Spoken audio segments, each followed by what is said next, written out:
Kulingana na gazeti la Kiarabu Al-Akhbar la Lebanon, vyanzo vya usalama kutoka Syria vimeripoti kuwa Abu Muhammad al-Jolani, kiongozi wa kundi la Tahrir al-Sham, ameweka masharti kadhaa kwa ajili ya kufikia makubaliano ya amani na Israel.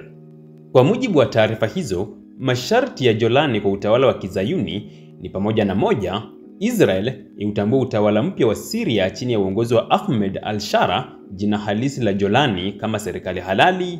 2, utawala wa Kizayuni uondoke kabisa kwenye maeneo yote ya Syria iliyoyateka mwezi Desemba mwaka uliopita. 3, mashambulizi ya Israel dhidi ya ardhi ya Syria yakome mara moja, hususan mashambulizi ya anga dhidi ya vituo vya kijeshi na raia. Na 4, Marekani iunge mkono makubaliano haya ya amani pamoja na kuutambua utawala mpya wa Syria chini ya Jolani.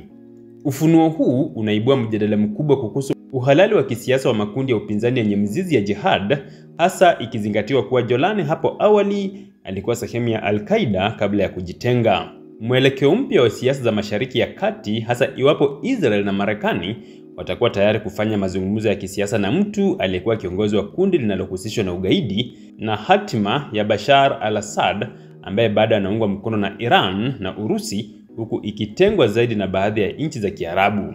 Israel haijatoa tamko lolote rasmi kuhusu masharti haya, lakini wachambuzi wanasema huenda ni sehemu ya njama pana ya kurekebisha ushawishi wa Iran nchini Syria.